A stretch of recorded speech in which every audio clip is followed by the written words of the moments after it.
नमस्कार।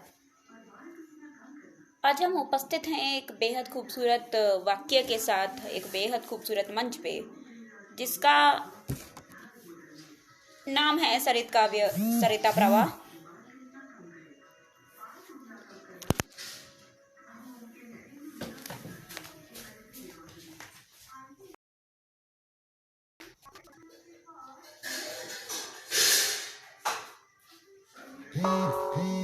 तो हम आज उपस्थित हैं इस बेहद खूबसूरत से मंच पे सरित काव्य सरिता प्रवाह के, और हम आज उपस्थित हैं एक बेहद खूबसूरत से कार्यक्रम को लेकर के, जिसका शीर्षक है प्रेरणादायी बात, मेरे यानी अंकिता वीरेंद्र नारायण श्रीवास्तव के साथ। तो आज हम प्रेरणादायी बात को करने की शुरुआत कर रहे हैं, या प्रेरणादायी बातों को कर रहे हैं। पहली बात तो प्रेरणादायी बात क्या होती है। हम सब जो हैं वो अपने अपने जीवन में किस प्रकार से अपने अपने जीवन का यापन करते हैं, या किस प्रकार से हम और आप अपने अपने जीवन में रहते हैं, यही एक प्रेरणा का स्रोत है। मेरा सबसे इम्पोर्टेंटली ये मानना है या ये कहना है आपको कि आपको, हर एक व्यक्ति को, मुझे ही नहीं, आपको ही नहीं, किसी भी व्यक्ति को, हर एक व्यक्ति को, हम सभी को जो है वो जीवन में स्वयं प्रेरणादायी होना चाहिए, सेल्फ मोटिवेटेड होना चाहिए। We should be self motivated person, self inspirational person too. हमें अपने जीवन में सेल्फ इंस्पिरेशनल पर्सन होना चाहिए। आगे हम बात करते हैं आज के विषय के ऊपर। आज का जो बेहद खूबसूरत सा विषय है वो है कि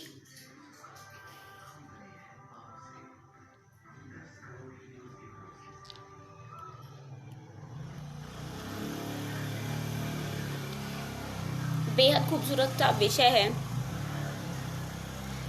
वो है कि कम उम्र में अवसाद, डिप्रेशन लो एज में। तो डिप्रेशन लो एज में क्यों? सबसे पहले तो ये क्वेश्चन अराइज हो जाता है, क्योंकि डिप्रेशन लो एज में इसलिए होता है क्योंकि डिप्रेशन एक्चुअली एक ऐसा है कि जिसमें निगेटिव थॉट प्रोसेस ज़्यादा होता है, पॉजिटिव थॉट प्रोसेस कम होता है। एज अ रिजल्ट डिप्रेशन के लोग शिकार हो जाते हैं। हम बात करते हैं कि डिप्रेशन के लोग शिकार हो जाते हैं या विभिन्न प्रकार से डिप्रेशन में आ जाते हैं।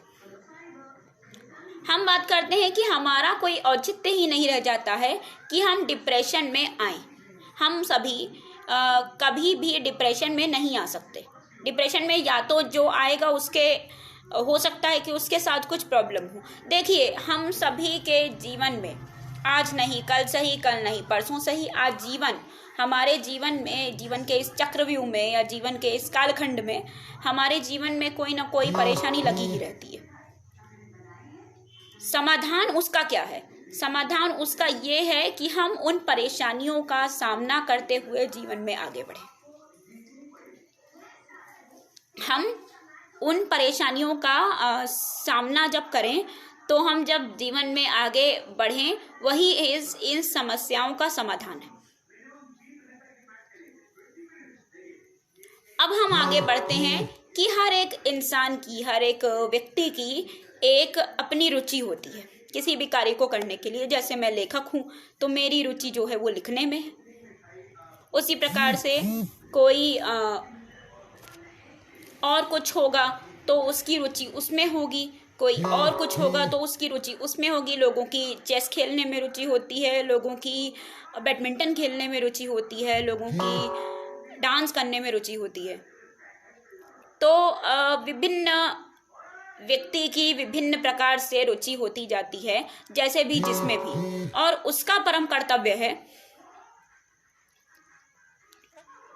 कि वो उस रुचि को आगे बढ़ाए, वो व्यक्ति उस पैशन के साथ आगे बढ़े। हम सबकी ड्यूटी बनती है कि हम अपने अपने पैशन को कभी ना छोड़ें। आज नहीं कल सही, कल नहीं परसों सही, हम अपने अपने पैशन को सदा जिंदा रखें।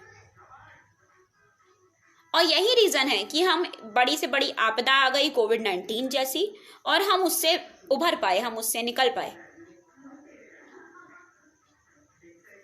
क्यों? क्योंकि हमने अपने पैशन को जिंदा रखा। आप लोग बिलीव नहीं करेंगे या विश्वास नहीं करेंगे कि मैं जब बहुत टेंशन में आ गई थी कि अब कोविड जैसी सिचुएशन है, घर पे रहना है, क्या करना, मैं 2 लोग, मैं और मेरे पेरेंट्स, बस 2 ही लोग घर में, तो मैंने ना लेखनी को अपनाया और मैंने लेखनी को कंटिन्यू किया। मैंने विभिन्न लेखकों को पढ़ा, मैंने बड़े बड़े कवि गुरु जैसे रविन्द्रनाथ टैगोर और अलग विभिन्न लेखकों को पढ़ करके और उनको जानने के बारे में कोशिश की। मैंने ये अंतर भी जाना कि कवि गुरु रविन्द्रनाथ टैगोर इंग्लिश में कितना हाई लेवल लिखते हैं और हिंदी में कितना लो लेवल लिखते हैं। हिंदी में कितना सरलता से वो लिखते हैं, चाहे आप काबुली वाला की बात करें और चाहे आप where the mind is without fear की बात करें। तो इस प्रकार से हम जो है वो अलग अलग टॉपिक को समझ पाए। और ऐसा मेरे साथ हुआ कि मैंने हर एक विषय पे लिखने की कोशिश की, हर एक विषय पे, हर एक पिक्चर पे लिखने की कोशिश की, पिक्चर को प्रिडिक्ट करके। तो ये सब सीखा मैंने। आगे के एपिसोड्स में हम बात करेंगे मंच मंथन से मुक्तक की, यानी पोइट्री राइटिंग की, और पोइट्री राइटिंग क्या होती है, कैसे होती है, उस प्रकार से हम उस पर चर्चा करेंगे। क्योंकि ये मंच है सरिता प्रवाह का। मैं आभारी सरित दत्ता जी की, मैं आभारी सरस्वती माता की, मैं आभारी कवि गुरु रविन्द्रनाथ टैगोर की, कि जिन्होंने इन लोगों ने मुझे कविता को लिखने का कलम प्रदान किया। तो आज हम बात कर रहे हैं प्रेरणादायी सोच की, या हम बात कर रहे हैं कि हम डिप्रेशन से कैसे बाहर आए। जब हम अपनी हॉबी को आप कभी ना छोड़िए, पहली बात, और अपनी हॉबी को सदा जिंदा रखिए। दूसरी मोस्ट इम्पॉर्टेंट बात है कि हम और आप जो हैं वो एक बहुत इम्पॉर्टेंट मूल नीति अपनाएं, forget, forgive and move on की। अर्थात कि जब सामने वाला हमें कुछ गलत बोल रहा है या हमें लगता है कि वो उस चीज़ को ले करके आश्वस्त है हमारे लिए कि वो होगा या नहीं होगा, तो हम उससे एक ही नीति अपनाते हैं, forget, forgive and move on. इसका ये मतलब है कि जिस प्रकार शतरंज के खेल में प्यादा जो है वो रहता है और प्यादा जो है वो चलता है, एक स्टेप आगे बढ़ता है, तो बीच वाले उसको काटने के उसमें रहते हैं या दूसरी पारी वाले उसको काटने के उसमें रहते हैं। क्यों? क्योंकि प्यादा जब दूसरी पाली में पहुंचेगा तो वो वजीर बन जाएगा। बीच वाले या दूसरी पाली वाले उसको वजीर बनने ही नहीं देते, पहले ही काट जाते हैं। वैसा ही होता है जीवन। इतने लोग होंगे, इतने लोग आपको मिलेंगे जो आपको परेशान करने की कोशिश करेंगे। हमें परेशान होने की कोई आवश्यकता नहीं, हम सिर्फ एक मूल मंत्र अपनाएंगे, फॉरगेट, फॉरगिव, मूव ऑन। भूलें, माफ करें, आगे बढ़ें।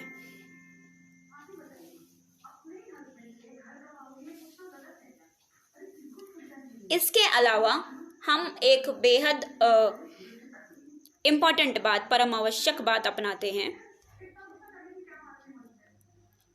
कि हमें शेयर करना नहीं छोड़ना है। हमें अपने जीवन में सब कुछ सामने वाले से शेयर करना है, वो कोई हो।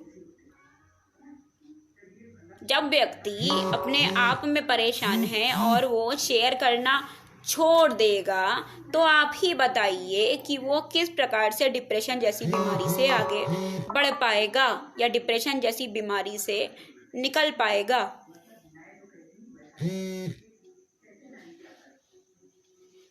है ना? तो हमें नहीं छोड़ना है शेयर करना। हमें हर एक बात शेयर करनी है, सामने वाले से हर एक तरीके से शेयर करनी है। इसके अलावा हमें सेल्फ मोटिवेटेड रहना है। हर एक व्यक्ति अपने आप में हीरो है। मैं हूँ, आप हो, चाहे कोई हो, हर एक व्यक्ति अपने आप में हीरो है। तो इसी के साथ आज हम आज की बातों को ख़त्म करते हैं, विराम लेते हैं।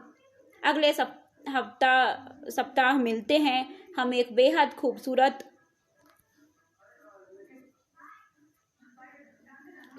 से विषय के साथ, जिसका शीर्षक है मंच मंथन से मुक्तक।